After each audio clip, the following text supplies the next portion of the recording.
A ver. Ujú. Estamos grabando. Esta es la sesión de Zoom del martes 29 de septiembre de la semana 5 y vamos a hablar sobre los gases de Bose y vamos a ver dos ejemplos, el gas de fotones y el gas de fonones. Y después de eso, pues vamos a ver qué problemas de la tarea hay y tomaremos algunas decisiones sobre los exámenes que tenemos planeados. Entonces, ese es el plan. A ver, déjenme, aquí hay que dejar que entre alguien más. Aquí está. Bueno, entonces, pues lo que queremos hacer es aplicar lo que sabemos de la estadística de Bose a un gas de fotones. ¿Por qué un gas de fotones? Porque los fotones no siguen el principio de exclusión, son bosones, debido a su spin, y entonces pueden ocupar el mismo estado cuántico. Tanto es así que hasta láseres pueden hacer, ¿no? Que son radiación coherente, un montón de fotones en el mismo estado. También queremos aplicárselo a los fonones. Los fonones son el equivalente, las cuasipartículas, los cuantos de vibración que aparecen en los materiales como los cristales, en los sólidos. Entonces vamos a hablar también de un gas de fonones. Y el chiste es ver, haciendo analogías, que el tipo de cálculos que hicimos para los fermiones, con sus respectivos cambios y nuevas funciones especiales, también tienen su paralelo en el caso de los bosones. Entonces aprenderemos trucos para calcular las integrales de Bose, así como aprendimos trucos para integrar las integrales de Fermi, vamos a aprender trucos para las integrales de Bose. Entonces, si ustedes ya leyeron las notas, pues tienen preguntas, este sería un buen momento para hacerlas, y si no, pues echamos una mirada a las notas rápido y discutimos sobre lo que hay ahí. Entonces, primero una ronda de preguntas. Por ejemplo, se vale preguntar por qué fotones, por qué fonones, por qué no otras cosas. Ustedes cuéntenme, ¿qué dicen?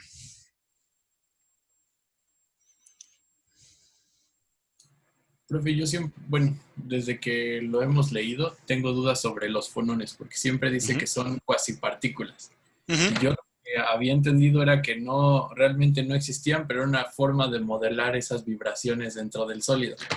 Pero no sé, o sea, ¿por qué? O sea, si no, si ese es el caso y no existieran o no son completamente reales, ¿cómo podemos decir que son bosones o Uh que -huh. tienen ciertas características? Ok, me parece una buena pregunta, pero si quieres, me gustaría atenderla con más cuidado al final de la clase, porque pues, nos vamos a poner filosóficos. O sea, vamos a decir, ¿un fotón existe o no existe? ¿No? Entonces vas a decir, bueno, un fotón existe porque lo puedo agarrar a una placa fotográfica y ver dónde pega el fotón, ¿no? Genera una reacción química y por eso sé que hay un fotón. Y en parte, pues porque te lo han dicho desde hace un montón de tiempo, desde la secundaria. Pero los fonones no son tan populares. Entonces vamos a hacer la analogía y vamos a ver cómo tendríamos cómo quedaríamos satisfechos que los fonones son entidades que podemos, conceptos de la física, que podemos utilizar y entonces ya nos peleamos de si decimos son reales o no, o qué diablos son. ¿Te parece? Ok, profe, muchas gracias. No es el método de shut up and calculate, pero es el método de calculate and then let's talk about it. ¿Sale? Ok, profe, Vale, gracias. pues. ¿Qué otras preguntas tienen? Todo lo que usted quería preguntar sobre las cuasipartículas, pero no se atrevía a preguntar.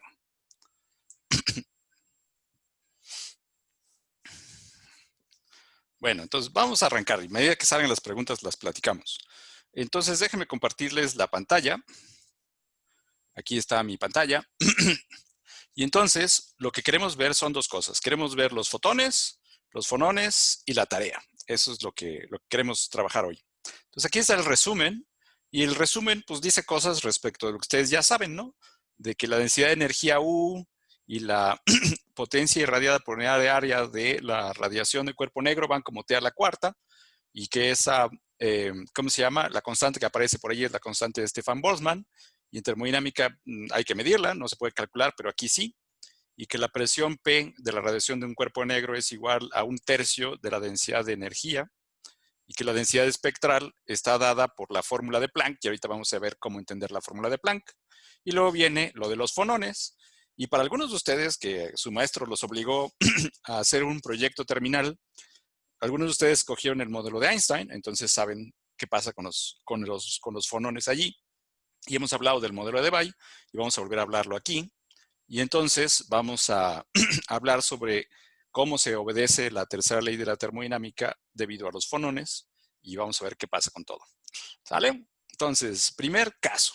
Y vamos a agarrarnos un gas, pero que este gas esté hecho de partículas cuánticas. Una buena selección sería la radiación electromagnética, en el entendido de que estamos viendo a los cuantos de energía. Y los cuantos de energía pues, son los fotones. Tanto así de que han hablado así de la mecánica cuántica, y que si el efecto fotoeléctrico y que la manga del muerto. Entonces todos están muy, muy contentos con la idea de fotón y de que ahí andan. Entonces, bueno, ¿y qué propiedades tienen? Pues depende del spin. Tienen spin entero y entonces son bosones. ¿Y eso cómo lo pruebo? Pues porque puedo meter cualquier cantidad de fotones en el mismo estado cuántico, no hay bronca, así que no son fermiones. Y como estamos en 3D, pues o son fermiones o son bosones, y entonces si no son fermiones deben ser bosones, ahí están.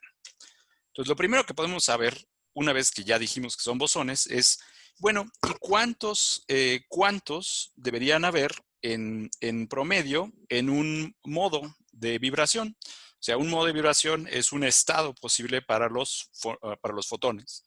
Entonces dices, bueno, si yo me agarro un estado con energía E, que es igual a h barra por omega, y el potencial químico es mu, entonces de la fórmula de Bose pongo mu igual a 0, entonces me da E a la mu, pues da 1, y el resto es E a la beta veces la energía, E a la beta h omega.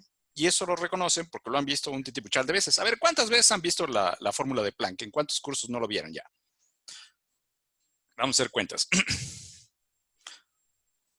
Como 4. A ver, entonces, dale, a ver, hazte tu estadística. ¿Cuántas veces has visto la fórmula de Planck? En cuántica 1, en cuántica 2. Sí. En termodinámica 2, creo, porque Sí. en la 1 la vimos, en física moderna. Y también probablemente en química, ¿no? En estructura de la materia. No, ahí no Ahí no. recuerdo que hayamos visto. Pero, o sea, van entre 4 y 5 veces que la ven. Sí. Y luego en física estadística. Entonces, como que, ok, les suena sensato. Pero ahora, a diferencia de aquellas otras veces, pueden ver el denominador y dices, ah, mira qué chistoso, eso viene de Bose, ¿no? Todas las otras veces dijeron, pues la fórmula es esa, ahí está, y aguántense, ¿no? O en el peor de los casos dijeron, bueno, vamos a sumar una serie geométrica y les sale eso. Pero ahora pueden decir, no, bueno, o sea, es una serie geométrica, pues, ¿qué es Bose, no? Por eso tenemos que hacer una serie geométrica. Entonces, esa sería la primera diferencia, ¿no? El potencial químico tiene que ser 0 y entonces la energía es h omega, le meto la fórmula de Bose y ¡zas! Me sale el número esperado, el número medio de fotones en un modo del campo electromagnético. Entonces, lo queremos relacionar con el cuerpo negro. Entonces, el cuerpo negro es un objeto que absorbe toda la radiación que le cae y como está en equilibrio térmico, pues la va a tener que emitir después. Y lo que emite es esta radiación térmica que se llama radiación del cuerpo negro. Y lo que se sabe es que esa radiación está esencialmente controlada por la temperatura. Mientras más alta sea la temperatura, el pico de emisión se desplaza hacia frecuencias cada vez más grandes. Entonces, ahí está, y es lo que han visto todo el tiempo. Entonces, ahora lo que necesitamos hacer es volver a obtener la fórmula de Planck. La fórmula de Planck o bien es para el número de fotones o bien es para la densidad de energía. Las dos cosas están relacionadas porque si yo cuento cuántos fotones hay de cada frecuencia, lo multiplico por la energía h omega y ya tengo la otra. Entonces vamos a empezar contando fotones, lo multiplicamos por h omega y tenemos la densidad de energía. Bueno, entonces la pregunta 1, pues ya está. ¿Cuál es la relación entre la energía de un fotón y su frecuencia angular? Pues esa, que E es igual a h por omega. Entonces está fácil. Y eso quiere decir que si a mí me dicen cuál es la densidad de estados de frecuencia angular, pues automáticamente sé cuál es la densidad de estados de energía, porque una es proporcional a la otra. Bueno, y la manera de contar es la misma que hemos estado haciendo para partículas cuánticas en una caja. Las condiciones de frontera obligan a que solamente puedan vivir adentro de esas cajas pues, un cierto número de longitudes de onda. Y a la hora de hacer el conteo, hacemos ese conteo de que estamos agarrando un octante y que todos los números de onda son fulanos y contamos que necesitamos calcular, ¿cómo se llama? Una rebanada esférica, ¿no?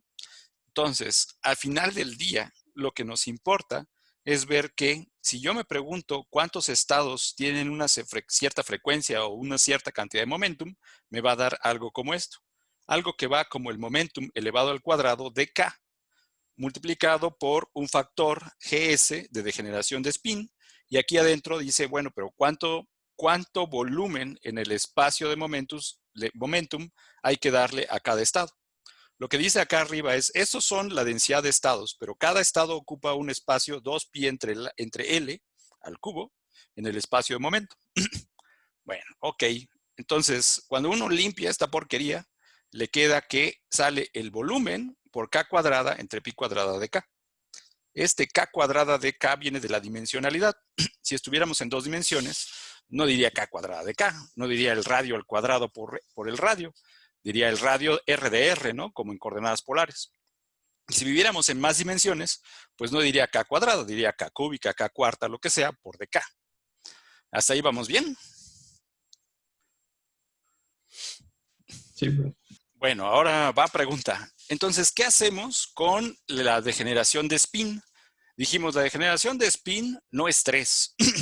A pesar que 2s más 1 para un fotón sea 3, aquí no debemos usar eso. Y la razón es que en electromagnetismo les dicen que realmente hay solo 2 estados de polarización independiente. O es polarización lineal vertical y polarización lineal horizontal, o es polarización circular a la derecha o polarización circular a la izquierda. Pero en los casos solamente se necesitan 2. No hay fotones longitudinales, ¿no? O sea, la luz no vibra en la dirección en la que avanza. Como ese tipo de fotón no existe, pues entonces no son 3, nada más son 2. Ahí luego se lo chutan en relatividad por qué no puede existir la luz longitudinal. Pero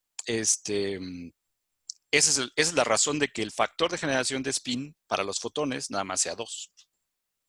Bueno, entonces, si yo quiero escribir la densidad de estados de omega, lo que tengo que hacer es contar. Aquí esta omega me salió mal, ¿eh? Esta omega debe ser n.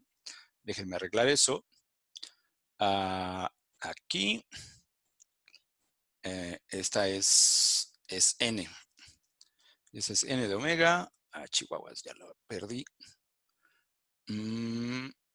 Esta. La densidad de estados G de omega. Ajá.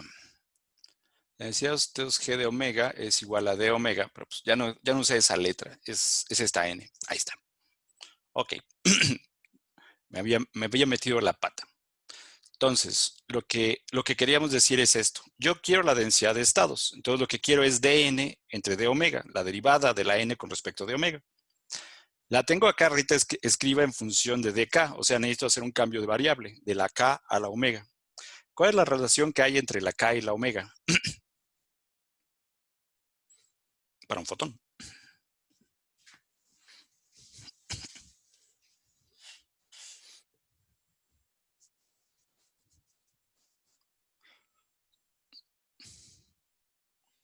Esas se las saben desde que les enseñaron ondas y rotaciones. A mí se me cortó ahorita, no Ok, escuché.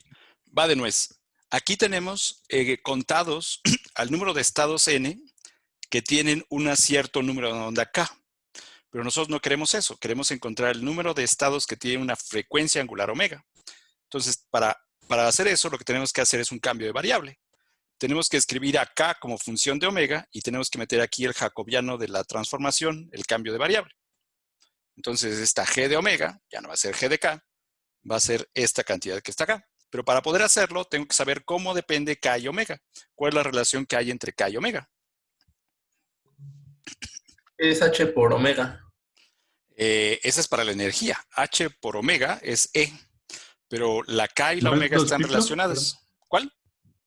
2pi omega. No, la omega es como la frecuencia F y la K es como 1 entre lambda. El producto de omega y lambda es igual, de F y lambda es C. Pero, ¿cuál es la relación de dispersión entre omega y K? Omega es la frecuencia angular, es 2pi entre el periodo. Y la K es igual a 2pi entre lambda. Entonces, en algún lado tiene que aparecer la velocidad de la luz. Entonces, háganse ahorita un calculito, así en el papel, y pongan cuál es la relación que hay entre omega y la K.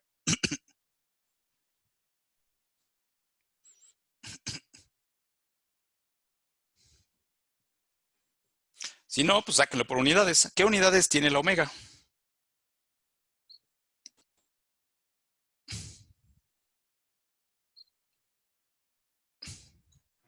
Pues K es omega entre la velocidad, ¿no? ¿Cómo? K es omega entre la K. velocidad. Sí. Ajá. Entonces, K es igual a omega entre la velocidad, lo sustituyo aquí. Entonces, esta K es omega entre C, pero elevado al cuadrado. Y luego tengo que hacer la derivada de K respecto de omega, me da otra 1 entre C, y es lo que me da aquí la C cúbica. ¿Sale? Sí. Ok, ahora, en sus problemas de probabilidad y otras cosas, cuando meten aquí este cambio de variable, muchas veces le tienen que poner el valor absoluto. ¿Cuál es la bronca? ¿Qué pasaría si esta derivada diera negativo?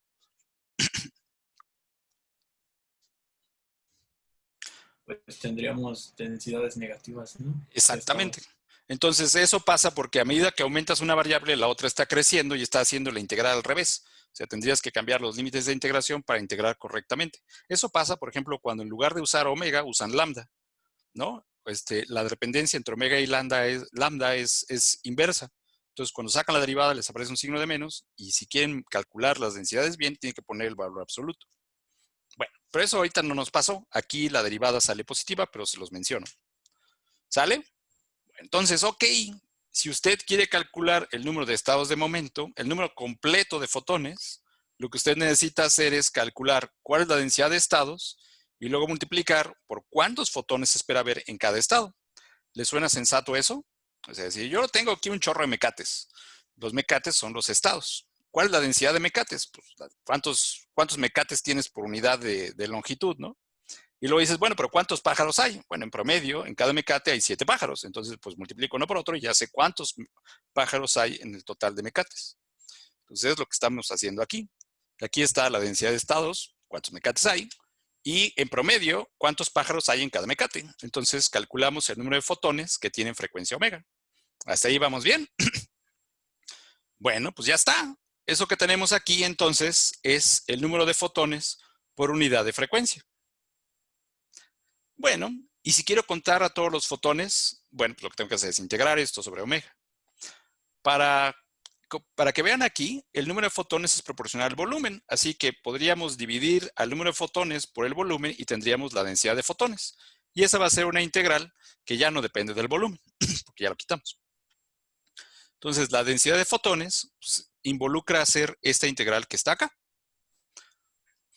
Bueno, aquí tenemos la variable omega. Podemos hacer un cambio de variable, que es beta h omega c igual a x, y con ese cambio de variable, pues sacamos todo, y esta integral que está acá ya es una integral adimensional. Entonces tiene una cierta estructura, tiene unas constantes por allá afuera, tiene el número kt entre h barra c elevado a una potencia, y también pues viene esta integral, donde aparece el factor de Bose abajo, y aparece alguna potencia de la x. Esas integrales pues se llaman integrales de Bose. Si dijera más, serían integrales de Fermi, pero dice menos, entonces son integrales de Bose. ¿Se hacen igual con la fórmula de Sommerfeld? No. Estas se hacen de otra manera.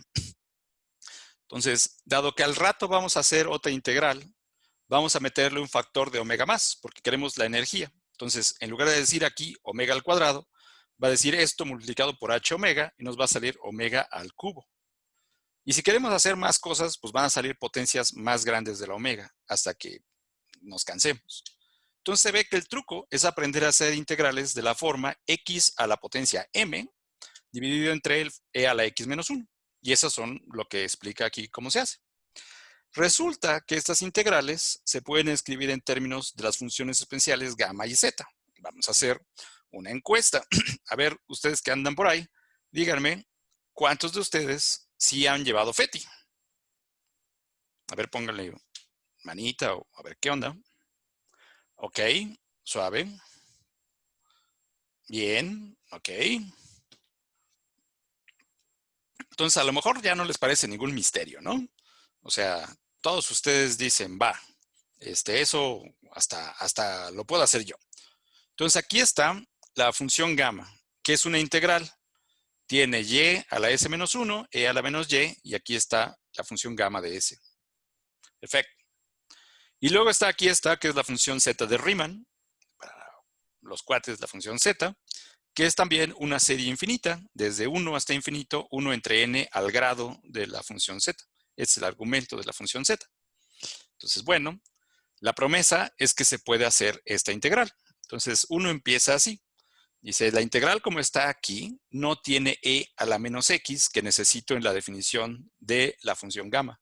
Entonces, ¿qué hago? Pues lo pongo, multiplico arriba y abajo por e a la menos x. Entonces, me queda e a la menos x arriba y abajo e a la menos x con e a la x se cancela y da este 1. Y del otro lado queda 1 menos e a la menos x. Entonces, ese pedazo ya está. Ahora, el siguiente pedazo es hacer el desarrollo de 1 menos e a la menos x en serie de Taylor alrededor de x igual a 0. ¿Cómo harían ese desarrollo en serie de Taylor? A ver, díganme ustedes que ya llevaron FETI.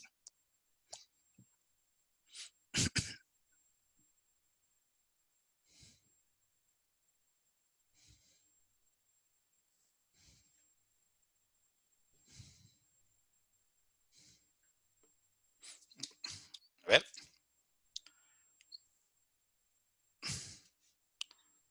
¿Qué pasó? Ya habían dicho que ya habían llevado FETI. Si no lo han llevado, ahorita se consigan a un cuate que se haya llevado FETI.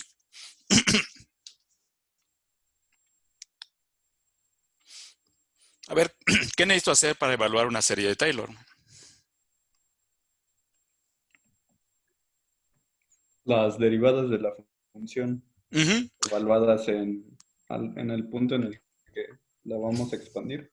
Ok, entonces dice, esta función que está 1 entre 1 menos e a la menos x debe haberse desarrollado en serie de Taylor para subir las potencias de e a la menos x. ¿Sale? A ver, entonces, ¿cómo le harían? Puedes decir, bueno, 1 menos e a la menos x, la puedo poner como paréntesis, 1 menos e a la menos x a la menos 1. Y entonces hago la derivada de eso alrededor de x igual a 0. Cuando pongo x igual a 0, que me sale e a la 0, que es 1. Entonces, 1 menos 1 me da 0. El primer término de la serie es un 0. ¿Y las otras potencias?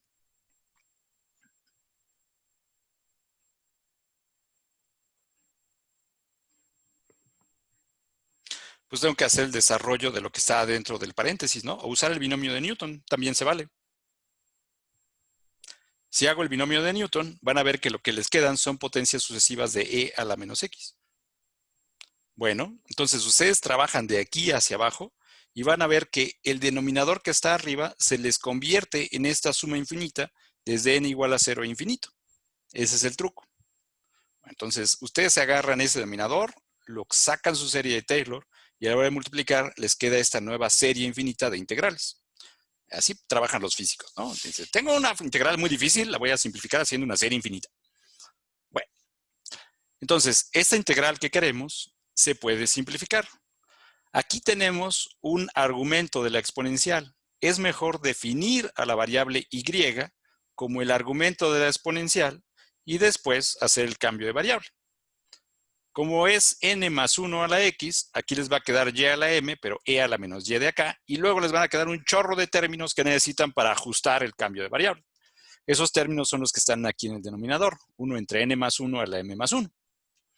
¿Suave? Ahora, ¿qué pasa aquí? ¿Qué pasa con esta integral que está acá? Esta integral que está acá, ¿se puede hacer o no se puede hacer? A ver, chequen. ¿Qué cara tiene?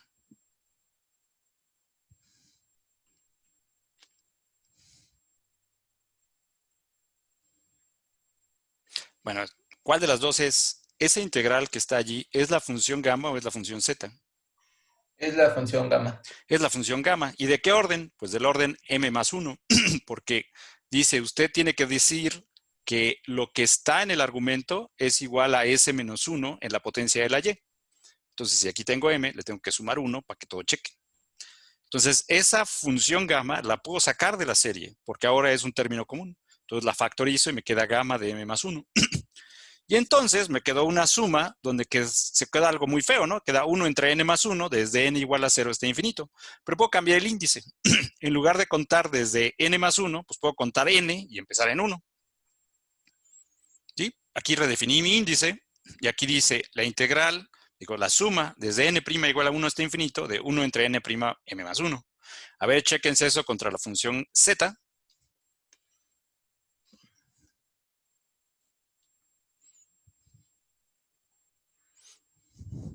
Esa es la función z, nada más de m más 1.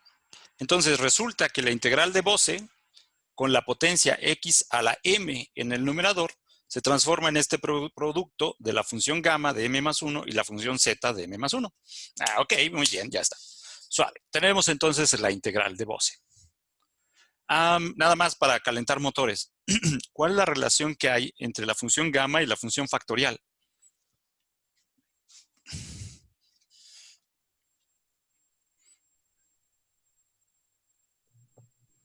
Bueno, tenía entendido que la función gamma es como la generalización de los factoriales, ¿no? Sí, están relacionadas para enteros positivos. Si yo quiero la función gamma de m más 1, ¿cuánto es en factorial eso? ¿El factorial de cuánto? De M. M factorial. Entonces aquí también podríamos haber escrito m factorial por la z de m más 1. Bueno, ok. Y la m factorial, pues ya todo el mundo se la sabe. Ok, bueno. Entonces, mientras las m sean positivas, pues no va a ser demasiado difícil hacer esto. Si alguien me da una tabla de zetas, o tengo un programa que las calcula. Bueno, ok. Entonces, ahora sí, con ese resultado, la integral que queremos hacer es la integral de Bose con x cuadrada en el numerador. Entonces, el resultado es gamma de 3 por z de 3, porque aquí decía 2, aquí debe decir 3. Entonces va uno y calcula todo eso, hace las cuentas, y aquí está la densidad de fotones. Y entonces lo podemos interpretar. Dice, la densidad de fotones en la radiación térmica de cuerpo negro solamente depende de la temperatura. Esa densidad de fotones, cuántos fotones hay en un cierto metro cúbico, va como el cubo de la temperatura. Ok, muy bien, so far so good.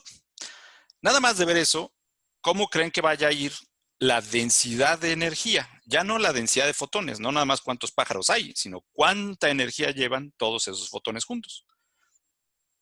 ¿Creen que vaya a salir la misma potencia de T o una diferente?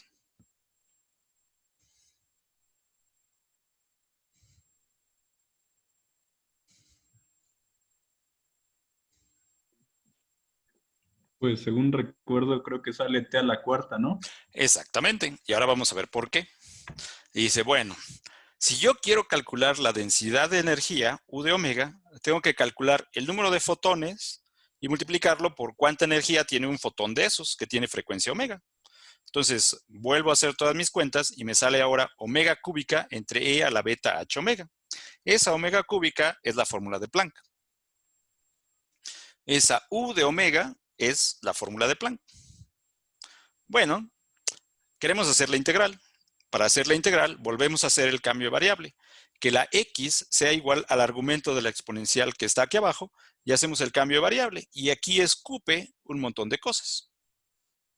Entonces, el resultado físico importante ya salió. Aquí dice, ¿de qué depende la densidad de energía del gas de fotones? Pues bien, esto que está acá es una integral bilivulgar. Es un número, pero ya no depende de ninguna variable física. Es un bilivulgar número. Ahorita lo calculamos. Pero lo importante es que es un número. Y todo lo demás que está acá son constantes universales. Entonces, ¿qué es lo único que depende esta cosa? Pues de la temperatura. ¿A qué potencia? A la cuarta potencia. ¿Por qué? Pues porque esa es la dimensión que tiene de omega. La omega tiene dimensión cuarta. Aquí sale T a la cuarta. Cuando hacemos el cambio de variables para sacar la dimensional X, eso es lo que escupe al grupo H omega entre KT hacia afuera con esta potencia cuarta. Entonces eso es importante. Cuando queremos hacer integrales y saber cómo dependen las cosas de la temperatura, conviene mucho volver a la integral en algo adimensional. Y al hacer esa integral adimensional, automáticamente saca la dependencia física con las cosas y ya nomás queda la dependencia numérica adentro de la integral adimensional. Entonces, aquí dice que el número que estamos buscando es gamma de 4, z de 4. Si uno se sienta y calcula las tablas, le sale esta relación entre la densidad de energía y la temperatura. Bueno, resulta que la densidad de energía y la potencia irradiada están relacionadas en termodinámica por un coeficiente de velocidad de la luz entre 4. Porque la gente no mide directamente la U, lo que mide es la J. Entonces, si la gente mide la J, lo que va a pasar, meto aquí este entre 4 y me sale esta expresión. Y esta expresión es la ley de Stefan-Boltzmann para la irradiación, la potencia irradiada por unidad de área. Y lo divertido del asunto es que esto lo calculó Boltzmann. Antes de que lo midieran, Boltzmann dijo lo que tenía que salir. Boltzmann predijo que esto era lo que iban a medir. Entonces ahí está la historia, la gente se sentó a hacer experimentos, pero al final fue Hertz. Hertz hizo los experimentos, al principio no le salía muy bien porque tenía mucha incertidumbre, pero en 1897 logró medirlo con precisión hasta una temperatura de varios miles de Kelvin, y ahí sí encontró que las predicciones de la mecánica estadística de Boltzmann jalaban correctamente contra la J que él podía medir en sus experimentos. Entonces ese fue, digamos, un gran logro de la física estadística cuántica, poder predecir una propiedad termodinámica que los experimentos después confirmaron que era correcto. Bueno, entonces, ahí vamos. Entonces, esta es la aplicación de la estadística de Bose a los fotones. Entonces, ¿cómo la ven? O sea, mi idea principal es, en este es uno de los casos en donde puede generarse una cierta intuición de lo que está pasando. Si tú quieres contar cuántos fotones hay, lo que necesitas saber es, bueno, ¿cuál es la densidad de estados, ¿no? ¿Cuántos mecates hay por unidad de energía? O unidad de omega, unidad de K, lo que tú quieras. Pero tú cuéntame cuántos mecates hay en un intervalo chiquito de una variable. ¿Ya tienes eso? Bueno, ahora tienes que decirme, en promedio, cuántas partículas hay en cada uno de esos estados que tú me estás dando la densidad. Y el producto me da el total en un cierto intervalo chiquito de frecuencias, por ejemplo. ¿Quieres el total? Pues integra sobre todas las frecuencias, te va a salir una integral de Bose, pero eso queda en función de las variables gamma y zeta. Si lo haces correctamente, adimensionalizando, va a salir del grupo adimensional a la hora de hacer el cambio de variables, la dependencia con las variables físicas que te importan. Entonces ese es el truco, esa es, digamos, la práctica que hay que aprender. Ahora vamos a sentarnos un ratito. Lo que aprendimos es, si yo tengo ondas y sus cuantos se comportan como bosones, puedo hacer el cálculo así. ¿Qué necesité? Necesité la densidad de estados, necesité la relación de dispersión y necesité la estadística de Bose para saber cuánto era el número de bosones esperado en cada estado. Entonces, en términos de chutarnos otra batalla, ¿qué tendríamos que cambiar si ahora en lugar de considerar ondas de luz, consideramos ondas de sonido cuantizadas? ¿Qué es lo que debería cambiar? A ver, échenle un minuto de pensamiento. Entonces, nuestra estrategia es, ¿me puedes decir cuántos estados de energía hay para estas ondas de sonido? ¿Puedo usar estadística de Bose? ¿Ustedes qué opinan de estas dos preguntas?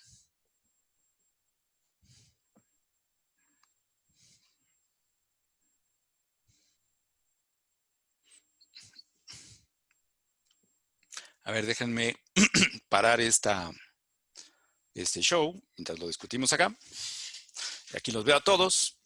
Hugo Moncayo tiene su mano levantada, pero no sé si es porque votó o quiere decir algo. No, se me olvidó de bajarla. Ok, vale pues. Entonces son dos preguntas. A ver, primera pregunta. Vamos a tener vibraciones en una red cristalina y vamos a decir que son ondas de sonido y que están cuantizadas. Entonces, ¿ustedes qué esperan que pase con las ondas de sonido? ¿Que obedezcan el principio de exclusión o de que no lo obedezcan? Pues que no lo obedezcan. Que no lo obedezcan, esperamos que sean bosones. Entonces tendríamos que hacer el cálculo detallado, checar el spin y todo, y saldríamos del otro lado diciendo que son bosones. Entonces sí son bosones. Ahorita vemos qué pasa. Ahora, otra cosa. ¿Cuántos tipos de polarización puede haber para una onda sonora? ¿Nada más 2 o pueden haber 3? Pues en este caso sí puede haber 3, ¿no? Sí, porque podemos tener ondas transversales en una dirección, ondas transversales en otra, y además el sonido más común, el que nos oímos ahorita en el aire, es sonido longitudinal. Aunque ciertamente en los sólidos también hay ondas de estrés en donde pueden soportar sonido transversal, que son las famosas ondas que los sismólogos utilizan, ¿no? La diferencia de velocidad del sonido entre el sonido longitudinal y los sonidos transversales. Bueno, entonces sí, podemos esperar que el factor de generación de spin para estas cosas sea 3. Bueno, entonces por un lado sí, o sea, como que la estadística de voz se va a jalar. Y ahora la otra cuestión es, ¿y cómo le hago para calcular la densidad de estados? Me servirá todavía decir que si tengo unas ondas que están confinadas en una cierta caja, de todas maneras puedo hacer el mismo conteo, así calculando el octante y todo eso, o no, tengo que hacer otra cosa. Pues yo diría que hay que hacer otra cosa, ¿no? No, hay que hacer lo mismo. Es No la me gran imaginaba. diversión, es la gran diversión de la física estadística. Que tiene bosones, calcule cuántas ondas caben en una caja con los números cuánticos. Que tiene fotones, utilice la misma versión, nada más fíjese en el conteo de spin. Que tiene partículas masivas, pues no importa, de todas maneras son ondas, dice Schrödinger, y de todas maneras tienen el mismo tipo de condiciones a la frontera. Entonces, básicamente el mismo cálculo es reciclable. Y aquí está. Lo único que necesitamos saber es el espectro de energía. Antes dijimos, bueno, un fotón tiene una energía que está dada por H omega. Y lo que nosotros sabemos es que si tengo una red cristalina, hay unos potenciales intermoleculares ahí, pero las cosas están en el mínimo. En mecánica clásica, en mecánica analítica, les enseñaron una cosa que se llama aproximación de oscilaciones pequeñas, ¿no? A ver, ya a lo mejor estoy dando mucho por sentado, pero ¿sí les dijeron eso? Creo que sí, profe. Creo que sí. Bueno, que tienes una función y tienes un mínimo. Suficientemente cerca del mínimo, puedes hacer un desarrollo en serie de Taylor. Digo, estamos hablando de un potencial, de una energía. Entonces, podemos decir que el estado base, arbitrariamente podemos decir que vale 0. Entonces, nos quitamos lo que vale la función en 0 porque es 0. Luego, ponemos el desarrollo en el mínimo. Eso quiere decir que en ese lugar donde ponemos el centro del desarrollo, la primera derivada es 0. Como la primera derivada es 0, entonces el primer término, el término lineal de la expansión de Taylor, también es 0, porque dice, dime la derivada en el punto de expansión. Y nosotros escogimos el punto de expansión como el mínimo del potencial, ahí la derivada vale 0. Entonces, ¿cuál es el primer término que contribuye a la serie de Taylor? El término cuadrático. El término cuadrático dice que la energía crece cuadráticamente con el desplazamiento alrededor de la X. ¿Y eso qué es? Pues la energía potencial de un resorte. Es el desarrollo armónico del potencial cerca de su mínimo. Entonces, no importa cuál sea la forma real del potencial, si las oscilaciones son suficientemente chiquitas, puedo cortar el desarrollo de serie de Taylor al segundo término y decir que es un potencial armónico. ¿Ya estamos? Entonces, primer bazucazo, ¡pum! Le damos al potencial y decir suficientemente, a temperaturas suficientemente bajas para que las amplitudes sean chiquitas. Esto va a funcionar como un oscilador armónico. Y para el oscilador armónico, saco mi carpeta de mecánica cuántica y digo, eso está bien fácil. Los estados de energía de un oscilador armónico son H omega por N más 1/2. El 1/2 es la contribución del estado base, ¿no? La energía del punto cero. Pero lo que queremos decir es que cuando ustedes absorben o emiten un cuanto de vibración, la energía sube en un múltiplo de H omega. Si inicialmente N vale 0, pues entonces vale H omega por 1/2. Pero después le ponen un cuanto de energía y va a decir H omega por N más 1/2, 1 más 1/2, o 2 más 1/2, o 3 más 1/2. El caso es que otra vez la energía es lineal en omega. ¿Vale? Entonces, cada fonón que se absorba o emita va a llevarse una cantidad de energía que es H omega. Bueno, entonces como que se parece mucho. Ahora dices tú, otra cosa que tengo que hacer, y es el modelo de Debye, es suponer que hay una cierta relación entre la omega y el vector de onda.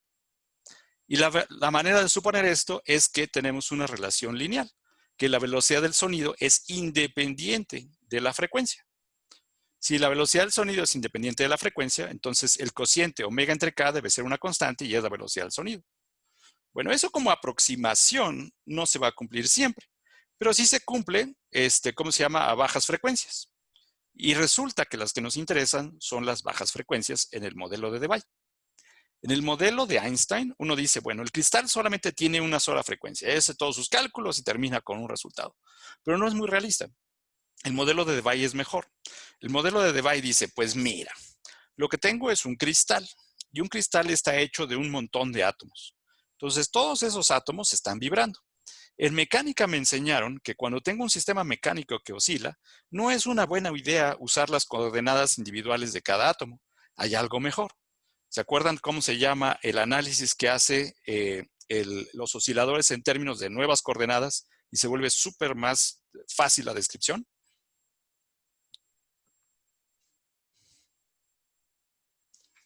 ¿En modos normales? Modos normales. Entonces tú haces una transformación de coordenadas y te vas a modos normales. Esos modos normales, cuando se cuantizan, son los fonones. O sea, decimos, ok, tenemos todos estos modos normales. Y todos estos modos normales, ¿cuántos hay? Pues hay 3n, porque hay un oscilador unidimensional en las 3 direcciones del espacio por cada átomo. Entonces decir, mira, yo tengo un cierto número finito de modos normales y lo que yo quiero saber es cómo se relacionan esos modos normales con mi densidad de estados de omega. Y aquí está el cálculo. Dice, bueno, yo ya me hice el cálculo antes para los fotones. Aquí decía 2b omega cuadrada entre 2pi cuadrada c cúbica. Ahora ya no tengo un 2 arriba, ya no lo puedo cancelar con el 2pi de abajo, porque para los fotones era 2, pero para los fonones es 3. Ahora tengo un 3. Entonces ahora me sale 3 medios. Todavía tengo el volumen, todavía tengo la omega cuadrada, todavía tengo la pi cuadrada, pero ya no le puedo poner c. Aquí lo que le tengo que poner, el análogo, es la velocidad del sonido en el cristal. Ok, esta es mi densidad de estados.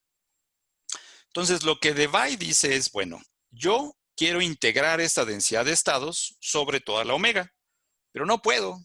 ¿Por qué?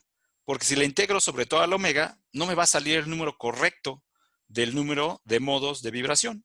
Yo sé que el número correcto es nada más 3n. Entonces, esta integral no puede seguir hasta omega infinita. Debe haber un corte.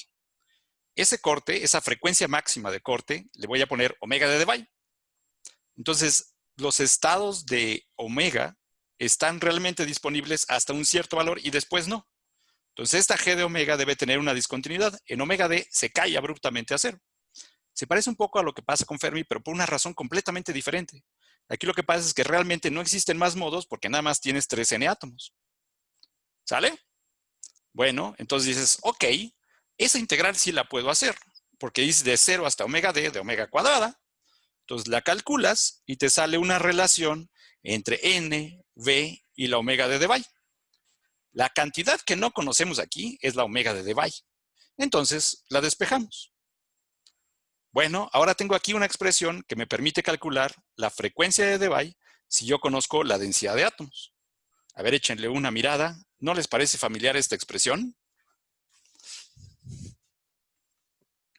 Dicen, bueno, ok, a lo mejor para la frecuencia de Debye no me la sé, pero para la casi, Prof, hey, si está compartiendo la está... pantalla.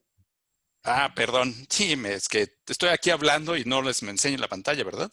Voy a ponerlo. Va otra vez. Esta es. Voy otra vez. Aquí dice, la g de omega es 3 medios de b omega cuadrada, pi cuadrada, s cúbica. Entonces, lo que les decía es, en el caso de los fotones, este 3, el factor de generación de spin, es 2. Entonces, 2 entre 2, pues da 1 y aquí debería ser c. Aquí no da 1, es 3 medios. Y además esta velocidad no es la velocidad de la luz, es la velocidad del sonido en el material. Luego decía, para calcular el número correcto de modos que yo espero, que es 3n, tengo que integrar la g de omega desde 0 hasta un tope, hasta la máxima frecuencia que pueden tener estos modos. Entonces, esto me da una relación entre el número de partículas, el volumen y la frecuencia de Debye. Lo que yo no conozco es la frecuencia de Debye, entonces la despejo.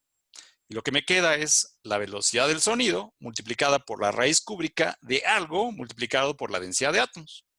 Y como ya sabemos que hay una relación de dispersión entre omega y k, también les puedo escribir que esta omega de Debye se corresponde con una k de Debye, donde hemos visto una expresión parecida.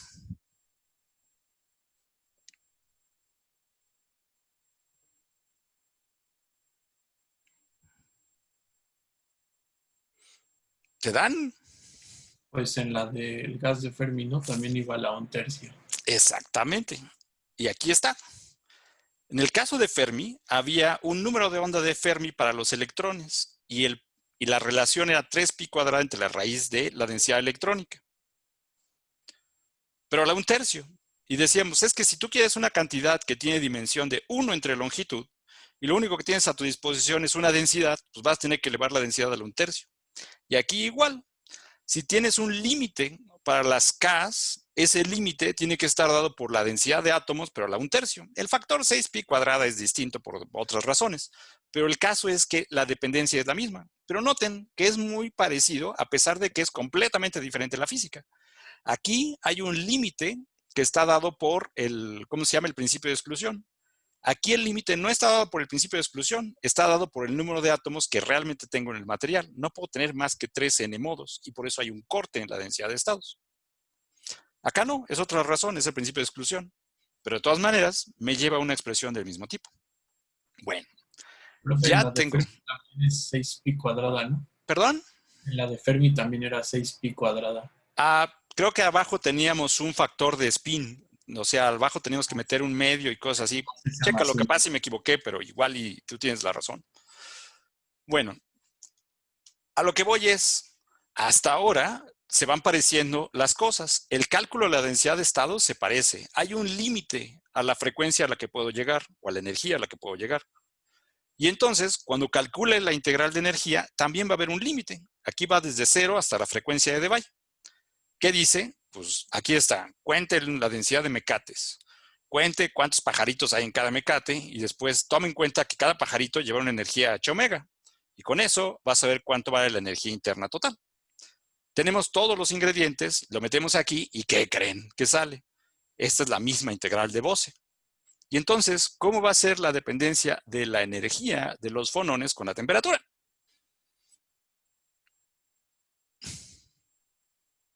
Pues igual. Aquí la energía de los fonones con la temperatura también depende como kT². Ok, lo malo es que ahora tenemos una integral que depende de la frecuencia de Debye. Entonces, chuta, bueno, entonces esta integral ya no está tan fácil, porque la otra era una integral que iba desde 0 hasta infinito.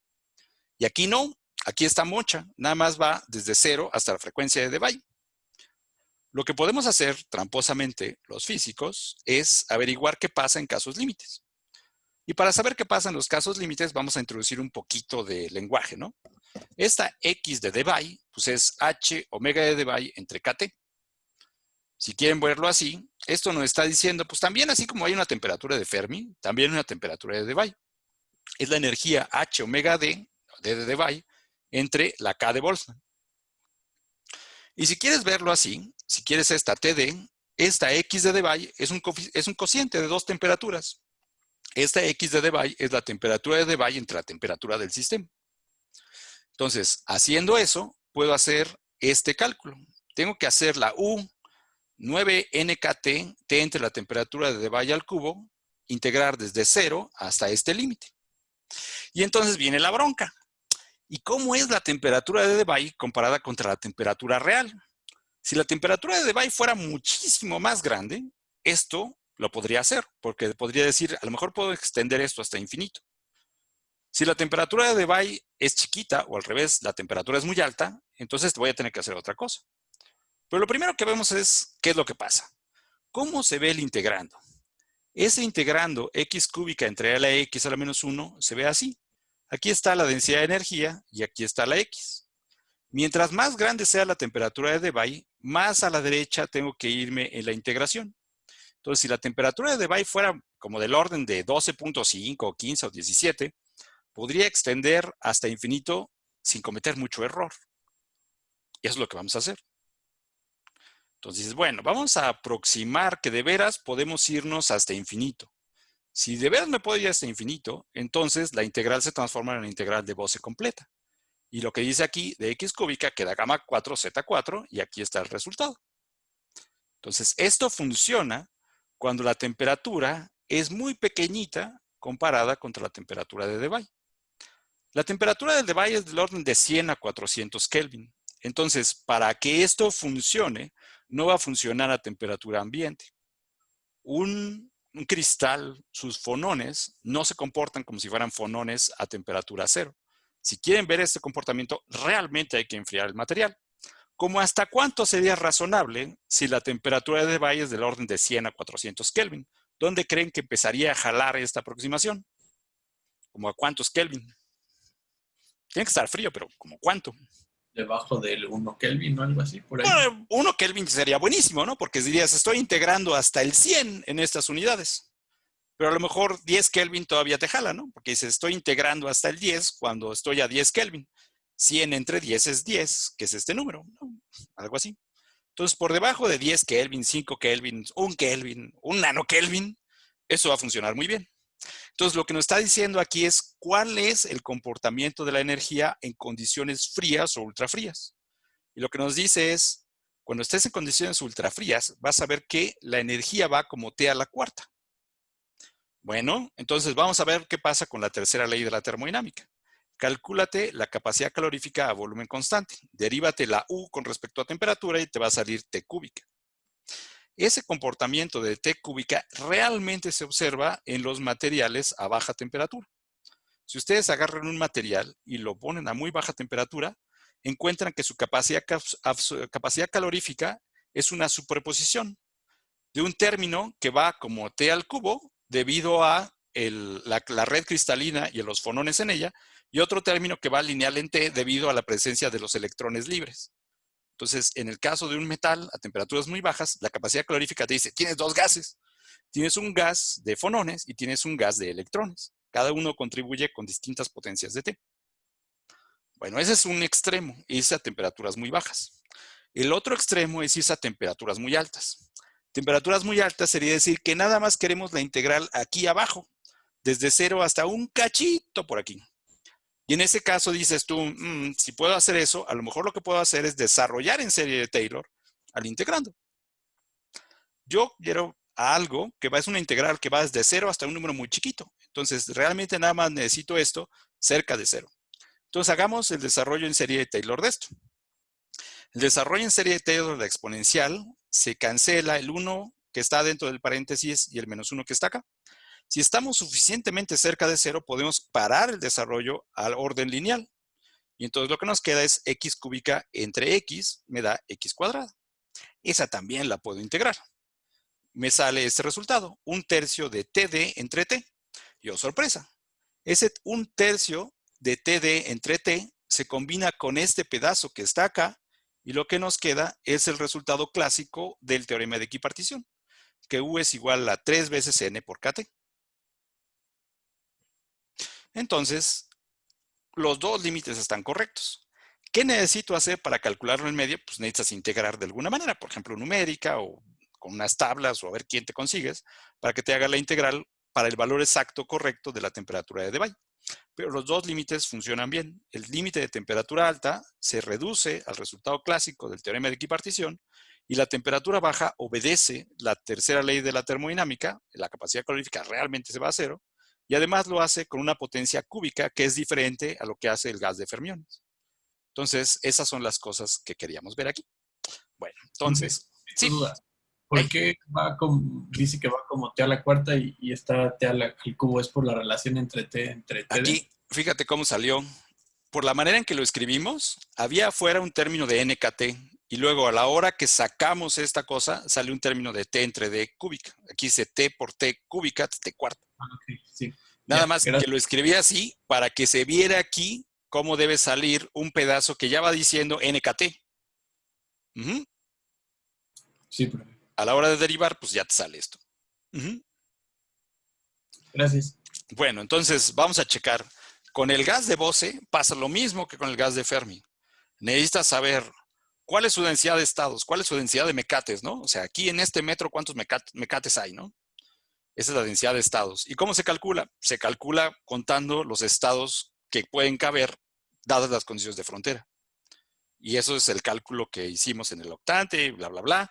Y depende de si es un círculo, si es una esfera, si es una hiperesfera de dimensión 7 o lo que sea.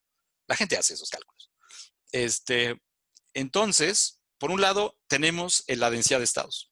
Y luego tenemos que contar cuánto vale el número esperado de bosones en cada uno de esos estados. Pero eso fue lo que vimos las primeras semanas. Esa es la estadística de Bose. El número esperado de bosones en cada estado es 1 entre E a la beta E menos mu. para el caso de estas cosas, la mu vale 0 y entonces se vuelve E a la menos beta E. Y la E es H barra por omega, entonces sale la fórmula de Planck y todo lo demás. Entonces se ve que el cálculo de los fonones se parece un chorro al cálculo de la radiación de cuerpo negro, salvo por algunos detalles. Aquí no puedo integrar hasta frecuencias arbitrariamente grandes porque esos modos no existen en una red real. Bueno, entonces hasta ahí vamos y ahora pasamos a la parte, ¿cómo se dice? Filosófica. ¿Ustedes creen que los fotones existen o no? ¿Cuáles son sus razones para decir que un fotón es un objeto que sí existe?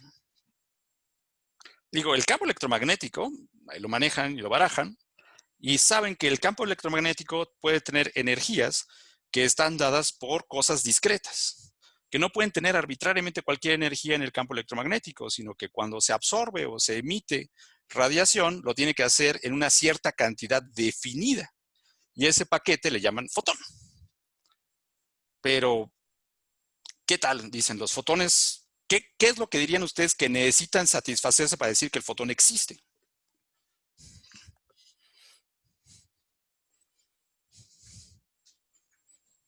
Buena pregunta. Bueno, ahora vamos a hacer la prueba del ácido con el fonón. Tenemos una red de átomos y esa red de átomos está vibrando. Pero experimentalmente lo que se ve es que no le puedo dar cualquier energía de vibración a esa red. Que cuando le meto energía o la saco, la energía tiene que estar distribuida en paquetitos de energía y que el paquete depende de la frecuencia de vibración. Entonces digo, bueno, pues si tiene paquetitos de energía, voy a decir que cada uno de esos objetos, paquetes de energía, de la cuantización de esas vibraciones, se llama fonón. Entonces, ¿ustedes qué dicen? ¿Existe el fonón o no existe el fonón? Bueno, si haces el experimento, lo ves que no le puedes dar cualquier energía que quieras a la red, sino que tiene que estar distribuida en cantidades discretas.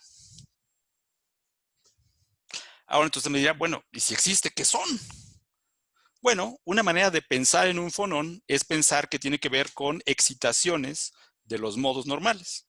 Hay modos normales en que todos los átomos se mueven en una sola dirección, hay modos normales en que se mueven en forma opuesta y bla, bla, bla, bla, bla. Y usted dice, bueno, esos modos normales los puedes ir dando cuantos de energía. Cuando hay un fonón que se absorbe, ese modo de energía tiene más energía. Y cuando lo suelta, ese modo de energía baja en energía y lo que soltó fue un fonón. ¿Puedo ver un fonón? Pues no lo puedes ver porque no es luz. Un fonón es una vibración. De la misma manera que no puedes oír un fotón porque un fotón es luz, no es sonido. Y son el único tipo de cuasipartículas. A ver, déjenme buscar aquí. ¿Por qué les llaman cuasipartículas? Ahí vamos. A ver si está aquí dibujado un magnón. Aquí no está un magnón. Vamos a ver imágenes. Aquí está un magnón. Un magnón. Bla, bla, bla, bla, bla. O sea, ustedes dicen, ok, tengo partículas que tienen un cierto spin. Si todos los spins están apuntando para arriba, pues entonces tengo un estado del estado base. Pero también podría poner un spin que esté para abajo y ese es un estado de alta energía. Y ustedes dirían, pero eso suena como que nada más puedo tener cierto tipo de interacción, que nada más lo puedo poner para arriba o para abajo. Bueno, resulta que pueden precesar los spins. Si los spins precesan, entonces puede ser que tengan como unas manecillas del reloj. Aquí el spin está para acá, aquí el spin para acá, aquí el spin va para acá, y lo que se forma es una oscilación. Si ustedes hacen las cuentas y cuantizan la energía de esa cosa, les sale un magnón, que la porquería esta no puede aceptar energía en cualquier cantidad, sino nada más la acepta en paquetes. Y entonces llaman, bueno, cada uno de esos paquetes es un magnón.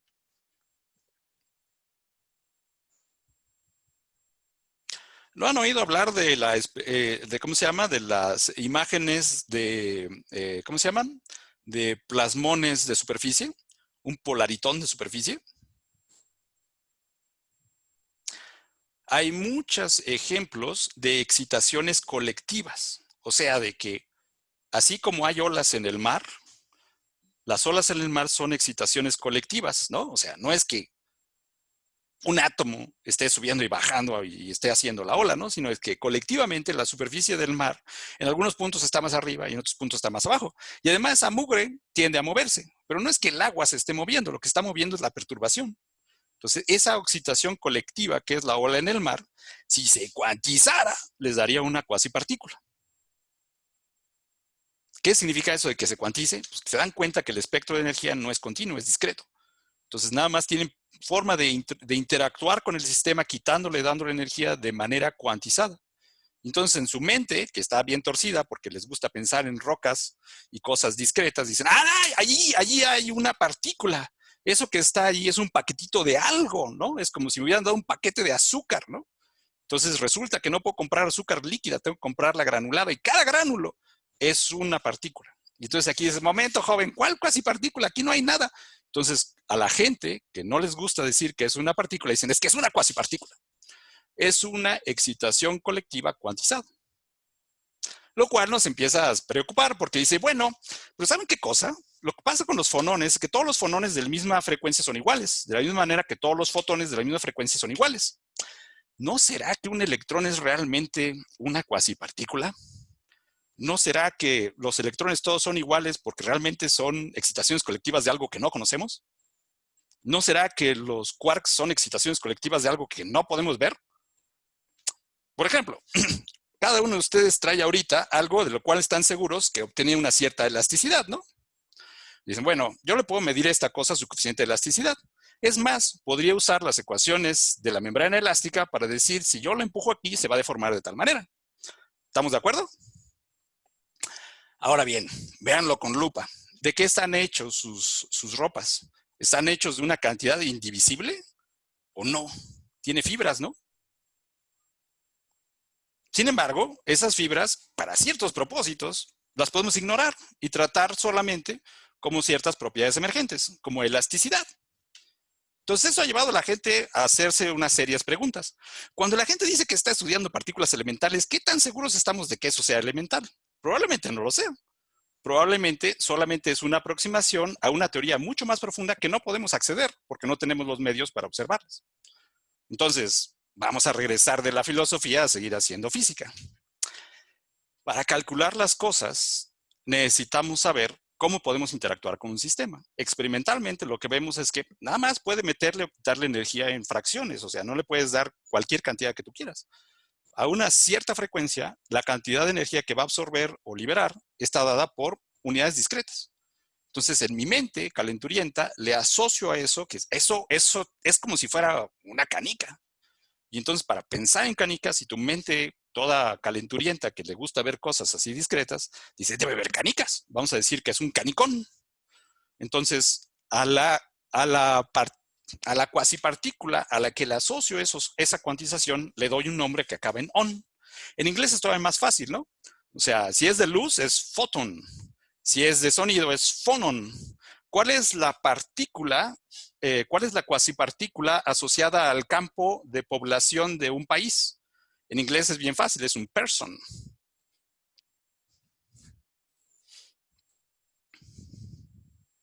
Bueno, entonces, a ver, vamos a aprovechar que estamos de barata hoy en la filosofía. Después de discutir todo esto, ¿cómo se sienten respecto de llamarle al fotón cuasipartícula o partícula? Llamarle excitación colectiva cuantizada, o al fonón, o al magnón, o al lo que quieran, on.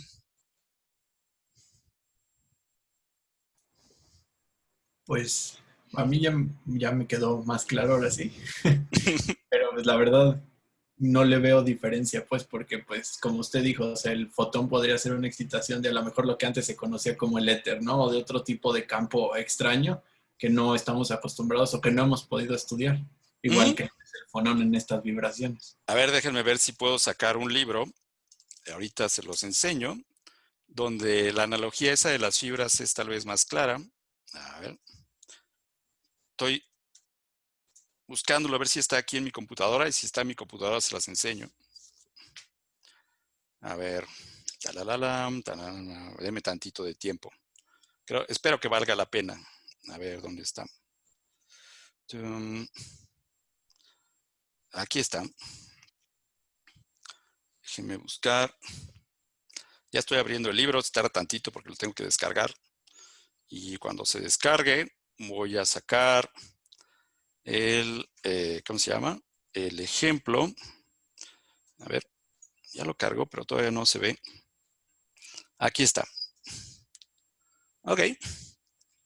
Déjenme ver si lo puedo amplificar. Creo que no se pueden amplificar. Pero la idea es esta. Es un modelo de caricatura de cómo se pueden sacar bosones y fermiones de unas cosas con red. Dice, las fluctuaciones en la red se pueden ver como cuasipartículas bosónicas, pero los puntos donde se acaba la red, esos corresponden a fermiones, como a los electrones o a los quarks. Entonces la gente tiene un montón de ideas locas. Entonces dice, bueno, a lo mejor nuestro mundo tridimensional realmente parece que es continuo, o el espacio parece que es continuo, pero no lo es. A lo mejor lo que tenemos son filamentos. Y esos filamentos, si están rotos, si están deshilachados, lo que dejan es un electrón o un quark, dependiendo de ciertas propiedades que andan ahí. Y lo demás, la red elástica que está ahí, se puede tratar y da grados de libertad bosónicos.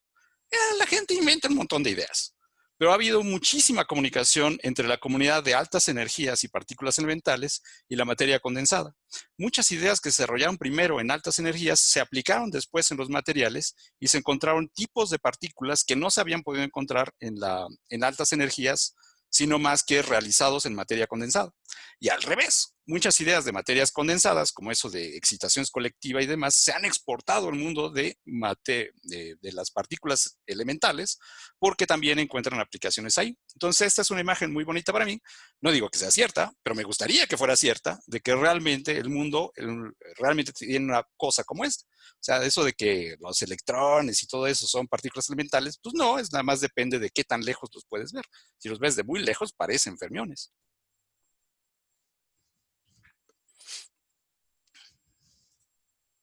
Bueno, ya nos fuimos muy lejos. Vamos a revolver de las alturas a la universidad. Entonces, en la universidad lo que tenemos que hacer ahorita para avanzarle y ver que podemos entender los cálculos es resolver problemas de tarea. Y aquí están 4 problemas. Los 2 primeros, todos son del Blondel, tienen que ver con el gas de fotones. Y estos tienen que ver con la densidad de energía y encontrar dónde están los máximos de la densidad de energía como función de la frecuencia, nu, o de la longitud de onda. Si se acuerdan en termodinámica, eso era súper interesante y que si la ley de desplazamiento de Wien y la manga del muerto, pues esa es la ley de desplazamiento de Wien. Ok.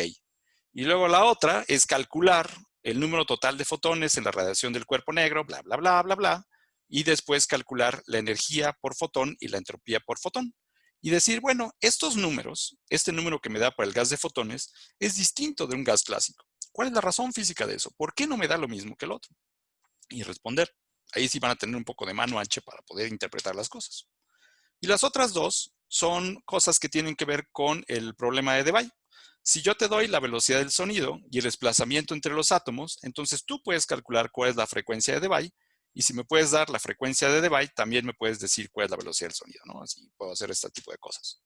Entonces, y el último es, como les digo, si el mundo no fuera en 2 dimensiones o en 3, sino fuera en 7 dimensiones, ¿cómo sería la dependencia de la capacidad calorífica con la temperatura? Lo que le están diciendo es que la capacidad calorífica va como T al cubo a bajas temperaturas porque el mundo es tridimensional. Si usted quiere saber cuántas dimensiones tiene su mundo, calcule la capacidad calorífica de un cristal en su mundo y sabrá con qué dimensión está.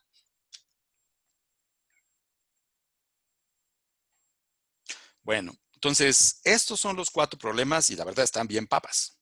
Entonces, les puse allí que la tarea de esta semana la entreguen el domingo.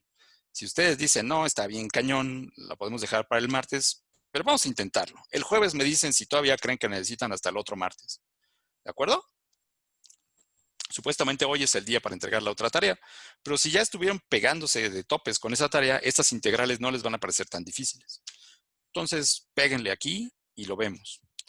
Entonces, eso es lo que yo quería hablarles el día de hoy. Y con eso vamos a terminar las aplicaciones de las estadísticas cuánticas y clásicas a los gases. Todavía nos queda una cosa por ver, pero eso ya no va a venir en el primer examen. Quiero hacer un examen la siguiente semana. ¿Qué cosa vendría? Pues hasta aquí, este último tipo de problemas. ¿Cómo lo haríamos? Pues lo haremos en Virtuami, ¿no? Dejamos el examen y ustedes tienen que contestarlo. Dejaríamos que tengan unas 3 horas desde que abren el examen hasta que lo cierran. y en esas 3 horas contestan todo. Yo voy a calibrar el examen para que se tarden cuando mucho 2 horas y les sobre 1 hora, ¿no? Por cualquier cosa. Y si se les va la luz o lo que sea, me dicen y lo arreglamos. O sea, les doy otro chance. Voy a tener más de unas solas preguntas para que no todo el mundo tenga que hacer exactamente lo mismo y no se copien ni nada, pasen ese tipo de cosas.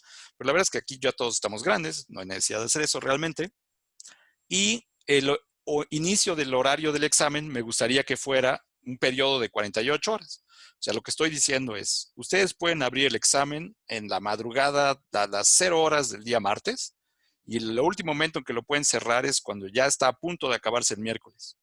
Pero lo que pasa es que una vez que abran el examen van a tener 3 horas para responderlo, ¿no? Y entonces lo resuelven, me mandan sus procedimientos en una fotito y ya es su examen. ¿Qué tan perro creo que esté? Pues no mucho, o sea, son problemas como estos.